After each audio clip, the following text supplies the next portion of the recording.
ଗାଁରେ ଗରିବ ବ୍ରାହ୍ମଣ ଦମ୍ପତି ରହୁଥିଲେ। ବ୍ରାହ୍ମଣ କୋଉ କାମକୁ ନୁହମ।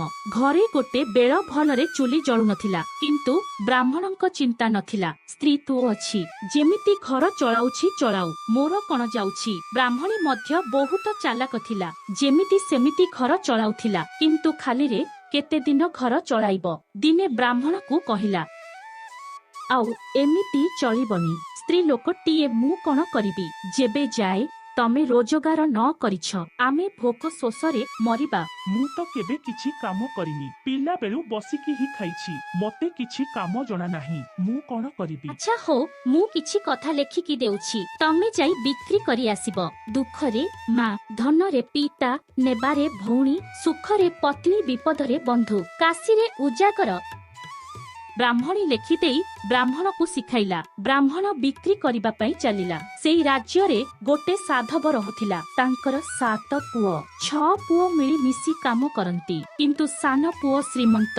ମାର ବହୁତ ଗେହ୍ଲା। ମା ତାକୁ କୁଆଡେ ଯିବାକୁ ଦିଏନି। ସେଥିପାଇଁ ସେ 6 ପୁଅ ବାପାଙ୍କୁ ଅଭିଯୋଗ କରୁଥିଲେ। ଦିନେ ବାପା ସାନ ପୁଅକୁ କହିଲେ କାମ କରିବାକୁ ଯିବା ପାଇଁ। ସାନ ପୁଅ ଗଲା ବେଳେ ଗୋଟେ ବ୍ରାହ୍ମଣ କିଛି ବିକ୍ରି କରିବାର ଦେଖିଲା। ତା ପାଖରେ ଥିବା ସବୁ ଧନ ଦେଇ ସେ ଉପଦେଶକୁ କିଣିନେଲା, କିନ୍ତୁ ତା ପାଖରେ ଆଉ ଧନ ନଥିଲା। ତେଣୁ ସେଦିନ ହୀନ ବେଶରେ ଘରକୁ ଫେରିଲା। ତାକୁ ଏମିତି ଅବସ୍ଥାରେ ଦେଖି ସାଧବ ବହୁତ ରାଗିଗଲେ, ଆଉ ତାକୁ ଗୋଇଠା ମାରି ଘରୁ ବାହାରି ଯିବା ପାଇଁ କହିଲେ। କିନ୍ତୁ ତାଙ୍କ ମା ଆସି ଅଟକାଇ ଦେଲା। ମା କହିଲା, ନିଆଁ ଲାଗୁ ତୁମ ପଇସାକୁ।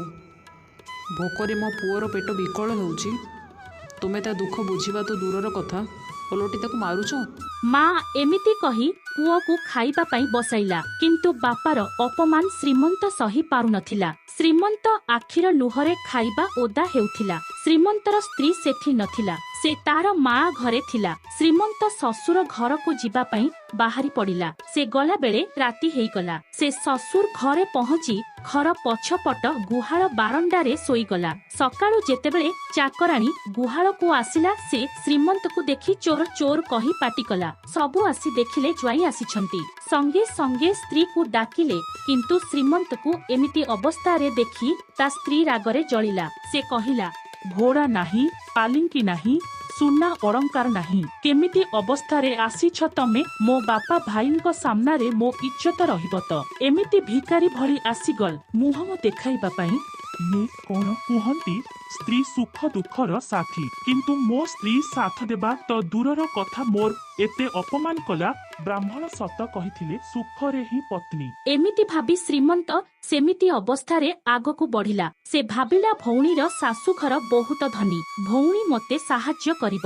ଏକଥା ଭାବି ସେ ଯାଇ ଭଉଣୀର ଘର ପାଖରେ ଥିବା ପୋଖରୀ ପାଖରେ ବସିଗଲା। କିଛି ସମୟ ପରେ ସେଠି ଭଉଣୀର ଚାକରାଣୀ ପୋଖରୀକୁ ଆସିଲା, ଆଉ ଦେଖିଲା ମାଲିକାଣୀର ଭାଇ ଆସିଛି।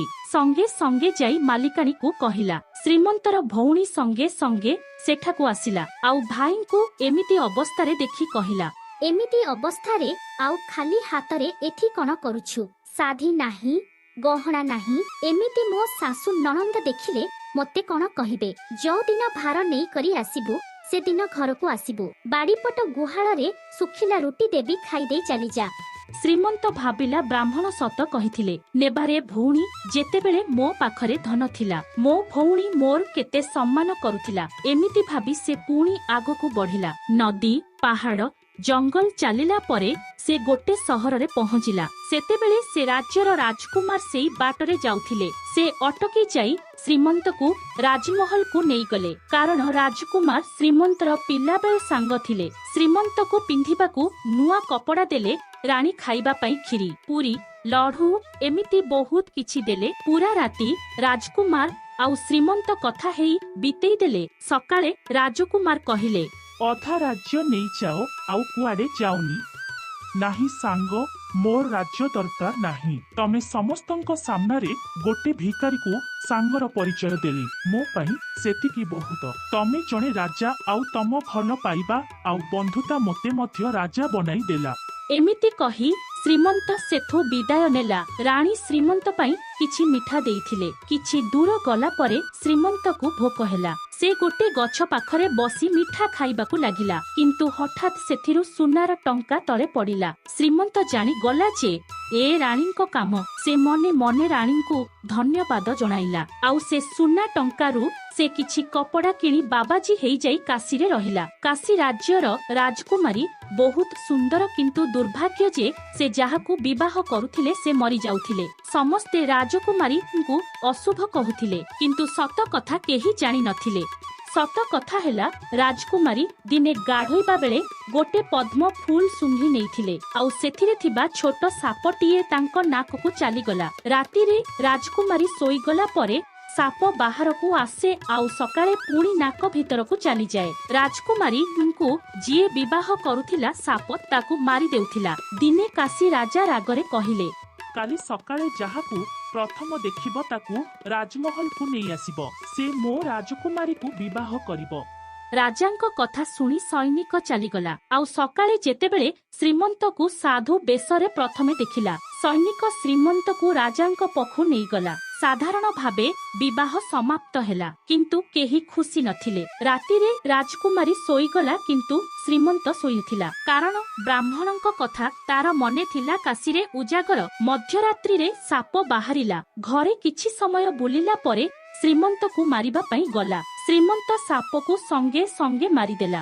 ତାପରେ ରାଜକୁମାରୀକୁ ଉଠାଇଲା। ଦୁହିଁଙ୍କ ରାତି ଭଲରେ ବିତିଗଲା। ସକାଳେ ଯେତେବେଳେ ସମସ୍ତେ ଜାଣିଲେ ଶ୍ରୀମନ୍ତ ବଞ୍ଚିଛି, ସବୁ ବହୁତ ଖୁସି ହେଲେ। କିଛି ଦିନ ବିତିଗଲା। ଦିନେ ଶ୍ରୀମନ୍ତ ଆସି କାଶୀ ରାଜାଙ୍କୁ କହିଲା, ମୁଁ ମୋ ଘରକୁ ଯିବା ପାଇଁ ଚାହୁଁଛି। କାଶୀ ରାଜ୍ୟ ତ ତୁମ ଘର। ତୁମେ ଆଉ କୁଆଡେ ଯିବାକୁ ଚାହୁଁଛ? ଶ୍ରୀମନ୍ତ ତାର ଅତୀତ କଥା ସବୁ କହିଲା। ତୁମେ ସେଇ ପିତାଙ୍କ ପାଖକୁ ଯିବାକୁ ଚାହୁଁଛ, ଯିଏ ଧନ ପାଇଁ ତୁମକୁ ଘରୁ ବାହାର କରିଦେଇଥିଲା। ହଉ ଯାଅ। ତାପରେ ଶ୍ରୀମନ୍ତ ରାଜକୁମାରୀଙ୍କ ସହ ନିଜ ଘରକୁ ବାହାରିଲା। କିଛି ଦୂର ଆସିଲା ପରେ ସେଇ ରାଜକୁମାର ସାଙ୍ଗ ସହ ଦେଖା ହେଲା। କିଛି ସମୟ କଥା ହେଲା ପରେ ସେମାନେ ଆଗକୁ ବଢିଲେ। ଭଉଣୀ ଦେଖିଲା ଭାଇ ରାଜକୁମାରୀକୁ ବାହା ହେଇ ରଥରେ ଆସୁଛି, ବହୁତ କିଛି ଭାଇ ଦେବ। ସେ ଆଶାରେ ସେ ଭାଇର ସ୍ୱାଗତ କଲା। ଭାଇ ପାଇଁ ବହୁତ ପ୍ରକାରର ଖାଇବା ତିଆରି କଲା, କିନ୍ତୁ ଭାଇ କେମିତି ଭୁଲି ପାରିବି ସେଦିନର କଥା। ଭାଇ ଖାଇବା ଛୁଇଁଲାନି। ଭଉଣୀକୁ କହିଲା, ସେଦିନ ଗୁହାଳରେ ଶୁଖିଲା ରୁଟି ଦେବା କଥା କହିଥିଲୁ, ମନେ ଅଛି? ତାପରେ ସେମାନେ ପୁଣି ଆଗକୁ ବଢିଲେ। କିଛି ଦୂରରୁ ସାଧବ ଦେଖିଲା କେହି ଜଣେ ରଥରେ ତା ଘର ଆଡେ ଆସୁଛି। ସେ ଭାବିଲା, କୋଉ ରାଜା ମୋ ଧନ ସମ୍ପତ୍ତି ଲୁଟିବା ପାଇଁ ଆସୁଛି ନା କଣ? ମତେ ଚିହ୍ନି ପାରିଲିନି ବାପା, ମୁଁ ତୁମର ସେଇ କୁଳାଙ୍ଗାର ପୁଅ, ଯାହାକୁ ଧନ ପାଇଁ ଗୋଇଠା ମାରି ଘରୁ ବାହାର କରିଦେଇଥିଲା। ଭାଇମାନେ ସବୁ ସ୍ୱାଗତ ପାଇଁ ଆସିଥିଲେ, କିନ୍ତୁ ଶ୍ରୀମନ୍ତ କାହାକୁ କିଛି ନ କହି ମାଙ୍କୁ ନେଇ ପୁଣି କାଶୀ ରାଜ୍ୟକୁ ଫେରିଗଲା। କାଶୀ ରାଜା ଜ୍ୱାଇଁ ଫେରି ଆସିଥିବା ଦେଖି ବହୁତ ଖୁସି ହେଲେ। ଶ୍ରୀମନ୍ତ କାଶୀ ରାଜ୍ୟର ରାଜା ହେଲେ। ସମସ୍ତେ ବହୁତ ଖୁସି ଥିଲେ। ଶ୍ରୀମନ୍ତ କିନ୍ତୁ ସେ ବ୍ରାହ୍ମଣକୁ ଭୁଲି ନଥିଲା। ବ୍ରାହ୍ମଣକୁ ଖୋଜି ତା ଘର ଧନ ସମ୍ପତ୍ତିରେ ପୂର୍ଣ୍ଣ କରିଥିଲା, କାରଣ ଜୀବନରେ ଏତେ ବଡ଼ ଉପଦେଶ ବ୍ରାହ୍ମଣ ହିଁ ଦେଇଥିଲା।